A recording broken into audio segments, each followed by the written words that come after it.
I just want to say we are just overjoyed. We're super excited and we're extremely proud.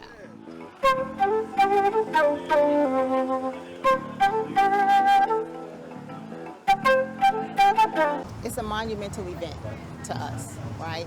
Emmanuel Seymour, to us, also known as Poppy, was our grandfather. So what we knew of him was he came to work every day. He built this barbershop. He came to work every day and he worked to support his family, to provide for his family. And as we come to find out now, it was the gathering place. So he was your average person to us. And to him, he was an average person. Knowing that what he did has made such an impact years later, it's just really amazing to us. We are overexcited. We are overjoyed. And we are extremely proud of him and of his accomplishments. And what happened is he trained people how to cut hair. When he sold this barbershop to Randy Conquest, you wouldn't have known that Randy became a mentor to up-and-coming barbers. And what I found out this weekend is a lot of those barbers have their own shops and have gone on to mentor people. So it was a legacy in the making. And, all my grandfather was doing was actually helping people. And it just became a legacy, turned into this museum. We are so thankful for Brenda Simmons, who saw this and started looking at the history and started looking at what this meant. Her aunt was the hairdresser next door. So it just turned into, something small that she was looking into just turned into something big. And she started interviewing people and she started talking to people and she found out what it meant to them. So, as I said, it's just a monumental event and occasion for us. Our hearts are overwhelmed with joy and excitement over this history-making moment. The Hamptons, where people are always surprised that Black people actually live and reside here. We do and have been a vital and important part of the Hamptons from the time of Pierce Concert, the era of the Great Migration, till now, with Juneteenth being made almost unanimously a federal holiday. Eyes, hearts, and minds are opening to the human reality that Black lives matter. This awakening that Black lives matter is what the Southampton African American Museum is all about. It will be the gathering place where our stories can be shared and our truths told, where the struggles of those who migrated from the knee on the neck of Jim Crow laws in the South to fulfill their hopes of a better life in the North. A place where our young people of all races, creed, and colors can come and learn about the great men and women of color who contributed so much to our country that makes our lives better every day. A place where they will get a positive view of Blacks and other people of color other than all the negative views they see in the media. It has been a long and challenging road to this momentous point, but oh so worth it. You know what is amazing? That this journey for all of us is no different than that of our ancestors who struggled to afford us the opportunities we have today as a people. This building is a modest building, but it is an enormous symbol. And it's important that we recognize that. And the SAM board, all of the work that you did and your commitment, I congratulate you. But Brenda Simmons is the one I got the emails from 3 times a day for about 5 years. So I'm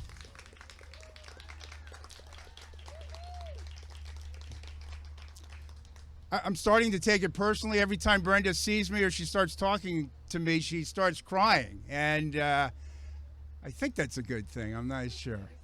But, you know, every project, every goal has someone who is really spearheading that goal, and that has been Brenda. And I know how important this day is to you. I know all of the ups and downs, you know, the peaks and the valleys that came with getting this project done. But you never gave up. You never slowed down. And we wouldn't be here tonight if not for the effort that you put forward. You're the one who brought us all together, who made sure that we got to the completion of this project. There are now other projects that we'll be looking at, but Purist Concert being the next one. But today, we take a breath and we celebrate what was accomplished here. And Brenda, you know, we owe you such a debt of gratitude. All of those that participated, but every group has a leader, and that woman over there was the leader when it came to this project.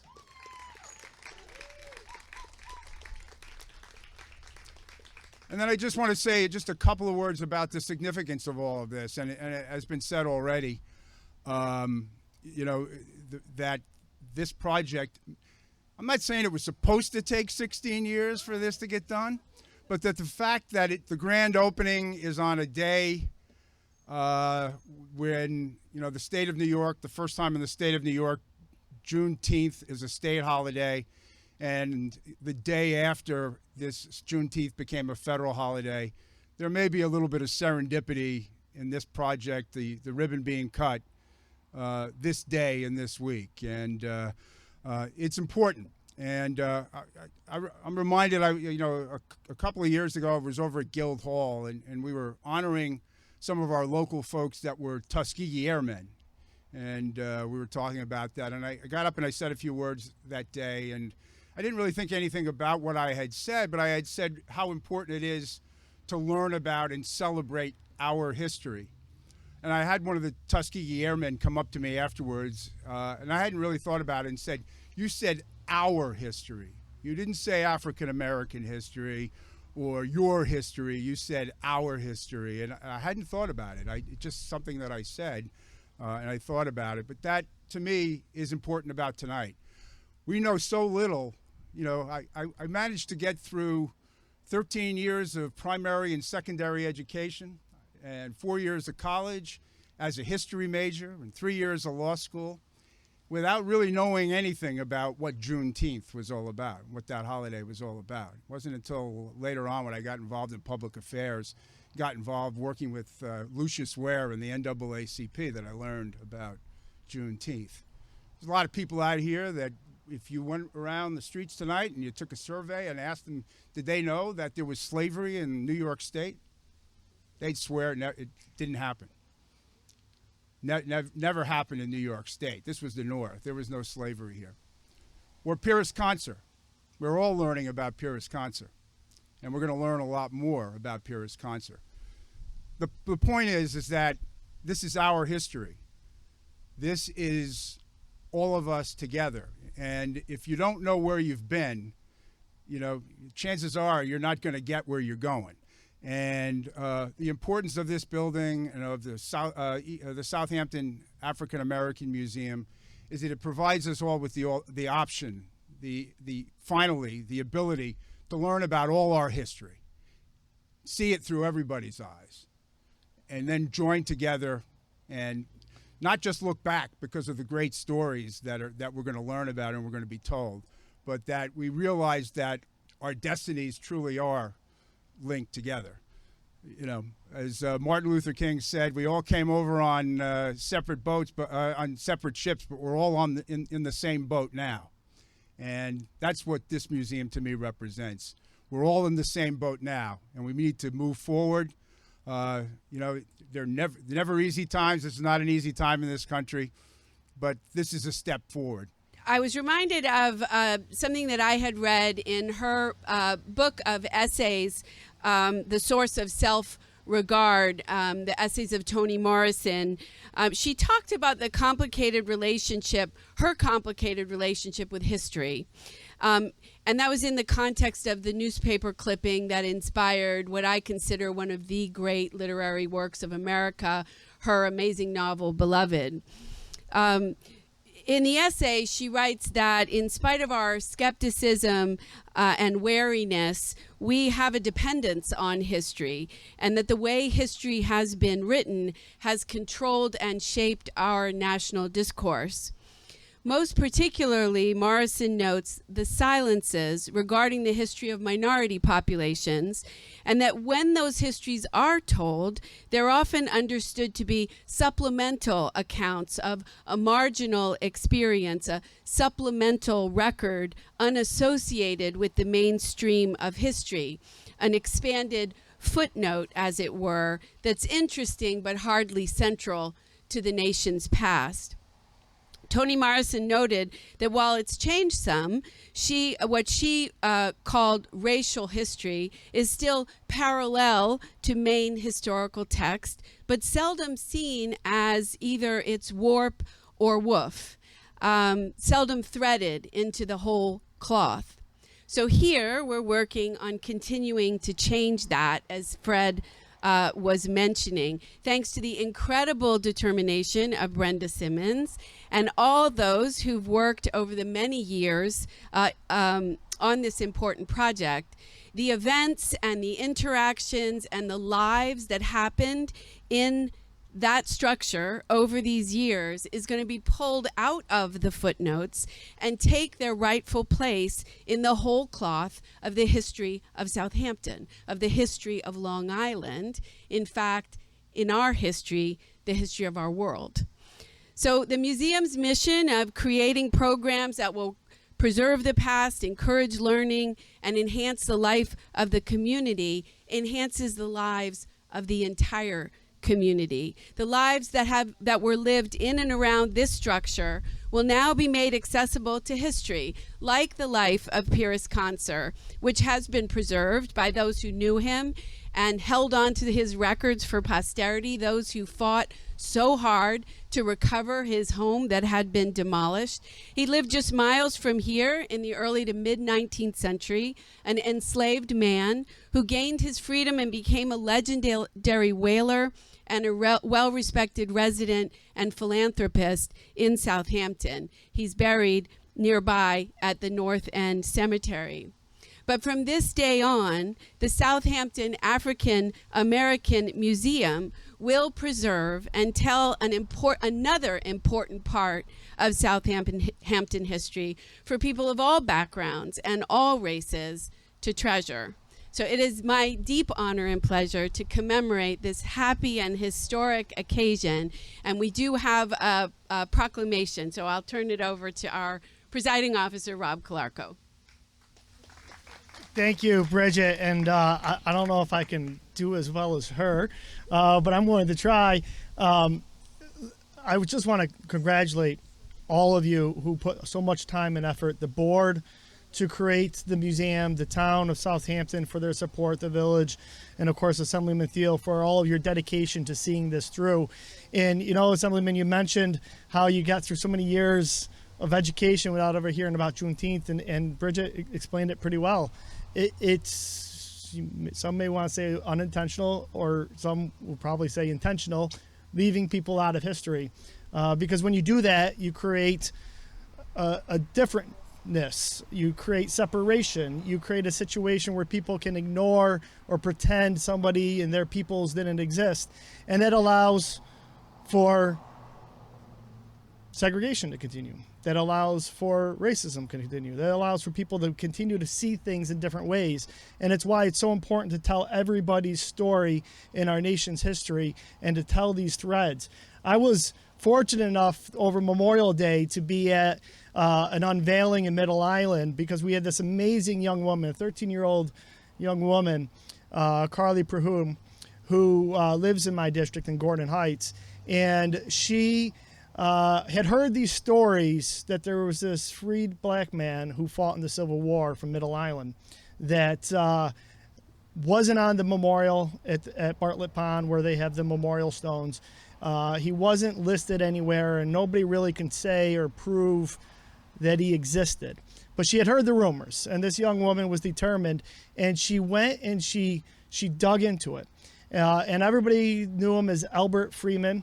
And with the help of the local library and others, she did the research. She learned that maybe you got to change the letter to Albert instead of Albert, E-A instead of A-E. And she found him.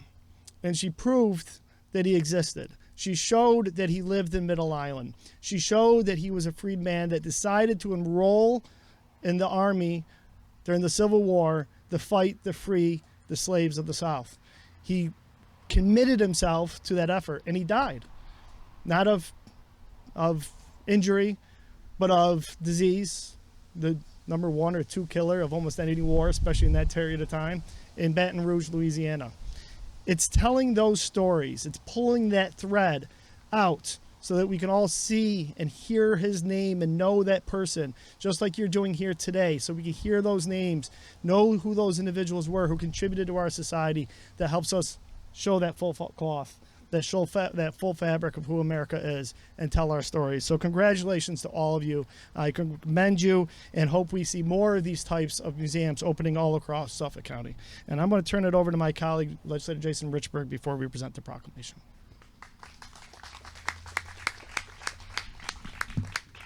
This is obviously not set for my height, right? So Bridget and Rob are a little bit taller than I am. Oh, no, we were fine. Thank you.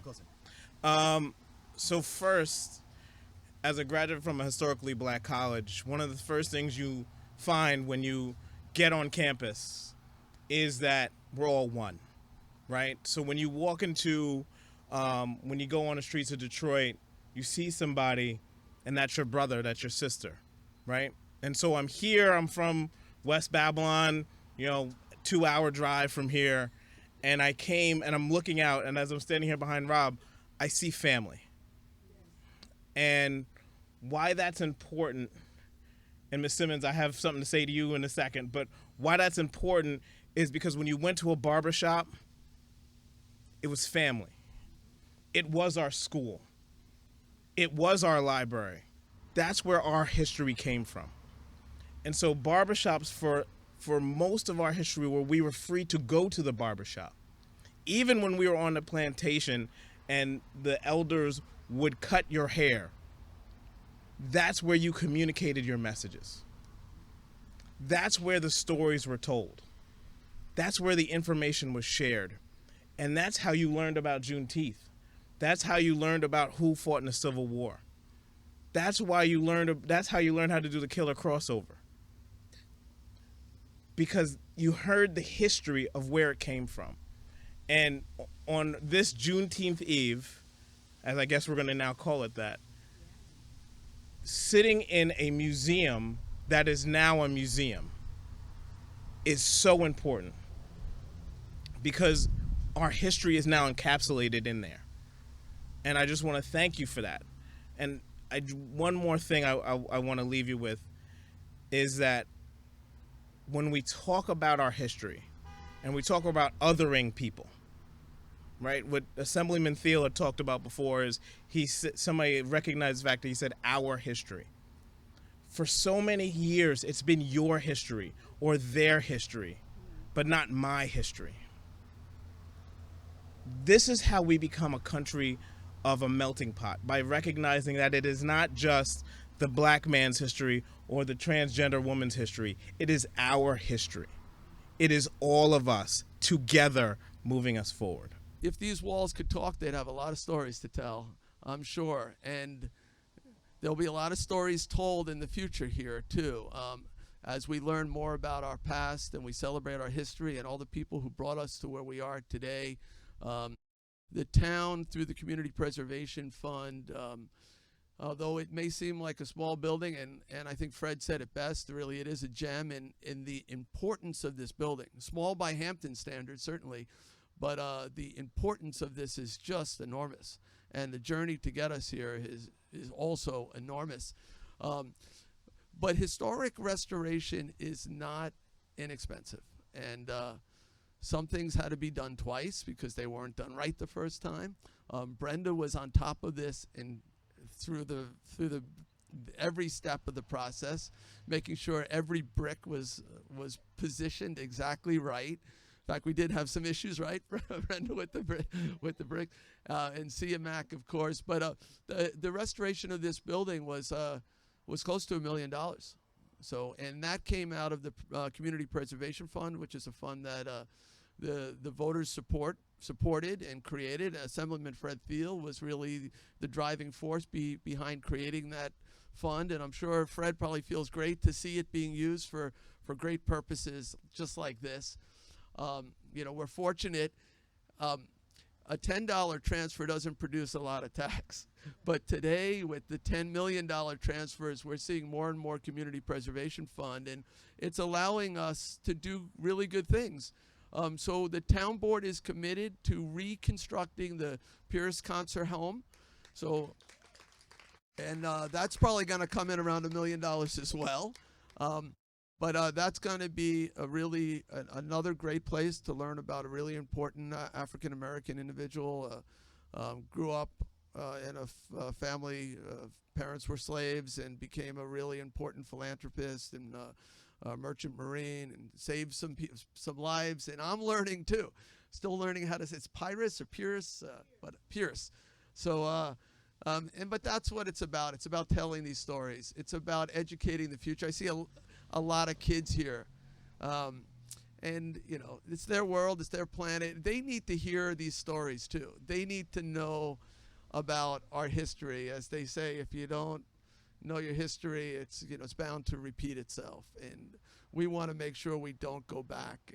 My son is teaching. I have a son who's a freshman in college. He's got me reading a book called The New Jim Crow, and I'm learning things that I didn't know, about mass incarceration and, how it's really just a continuation of some of the same systemic racism of the past. So I'm learning as we go, too. A couple people I want to mention who I don't think are here. Lisa Combrink is our CPF program manager. She's been working with Brenda and the team here, making this all happen. Christine Fetton is our town engineer. She's been going over the plans, working very closely to make this happen. So the town board wishes they were here with me. I'm speaking on behalf of all of them. We're so thrilled that we've reached this point where we can open these doors. And I learned a long time ago the same lesson that Fred did. If Brenda sets her sights on something, get out of the way, because it is going to happen. She's not going to quit until she makes it happen. She is a woman of great vision and tenacity, and just a beautiful spirit and heart. And she always focuses her attention on something that's good for the community. And today you see the fruits of that determination in the opening of SAM, the Southampton African American Museum. So to everybody, to you, it's yours. To the board, to Brenda especially, congratulations. I've got a quick walkthrough before. I kind of peeked in. You guys, if you haven't been inside, you're in for a treat. The contractor, CMAC, the architect, did a wonderful job. It is really a beautiful thing, and happy to be here with you all today to celebrate. 1, 2, 3.